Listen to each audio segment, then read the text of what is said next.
who's to say we have to grow old? I mean, we see the people around us grow old. We say to ourselves, nothing lasts forever. But that's because everyone says nothing lasts forever. Guess what? We last forever, just apparently in different forms because we don't believe that we can stay in one. But who's to say that if we liked one enough and we really understood that we are all one, that we can stay this form by preserving it by, who's to say somebody's 35 years old and when they're 40, they are younger and in better shape than when they were 35. Why isn't it that they can still be 5 years from them and look like they're 30, but through conditioning their body and eating right and doing the right things and stuff like that, and to say that they're 100 years old and they look like they're 40 maybe, but then who's to say that they even have to age from that if they keep doing the right things and keeping their bones strong and their body strong and their organs strong and that kind of thing, and preserving it. So even if that body does die, yes, they will go on and they'll become something else, but who says that we have to believe that? Because even the people that believe, okay,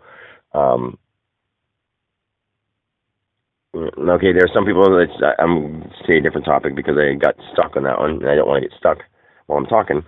So picture, as people do get older, the ones that get older, some people use wrinkle creams, some people use Botox, some people get plastic surgeries and, fake boobs, and men get artificial limbs, and people get stuff to augment themselves. And instead of doing that, they don't want to figure out how to really do it, or else they've, looked into things that they read a few things, they look into what's out there, and that's it. Well, look into all of it and try it out on yourself, all of it. We have plenty of time. People say they're so busy. If you're in your 20s, you've had enough time where you've been distracted doing other stuff that you thought that was important. But if somebody directed you in the right direction from the beginning, you would be working on this stuff with your relationship to nature and animals and food and, things like that matter. Air, the elements, stuff like that, since you were a child, instead of faced with economy and social. And I mean, social is important too because we all live together, but economy doesn't have to be money and power and business. It doesn't have to be like that for us to thrive. I mean, without killing and destruction, we'd have plenty of problems to overcome. We have a shortage on this. Oh, let's work together to fix it. Oh, well, these people disagree. Doesn't mean they have to argue. It means that they can try different ways, and then we'll see which one works better. And the one that was wrong will say, oh, you were right. The one that was right will say, no big deal.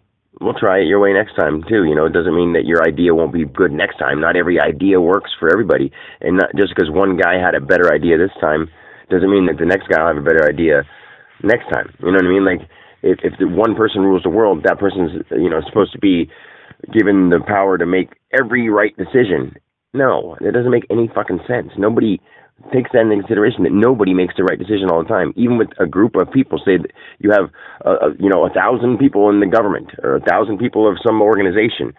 Those 1,000 people could be wrong, and somebody outside that group of this 7 billion people that there are could be more right than all 1,000 of them combined. You know what I'm saying?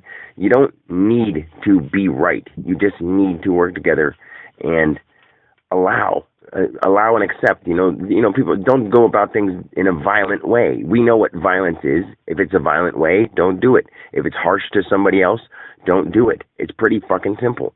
Anyway, I don't mean to swear, but it's aggravating if you really think about the fact that there's no reason to kill, there's no reason to hurt, there's no reason to be hateful. Swearing is just words. That's fine. They're just words, but there's no reason to say vulgar words in a profane and harmful manner. There's just no reason for any of it. But people don't see. It's just yes, there is, because that pissed me off. Well, why'd it piss you off? Why'd you allow it to piss you off? I get emotional too. I understand that. But I've always had a 1-second temper, and that's probably my God element inside of me that knew that all along throughout my whole life. It was one part that I had all along, but now I'm developing the rest of it. So anyway, I got to finish my day at work. I'm already way behind. So I love you. Peace.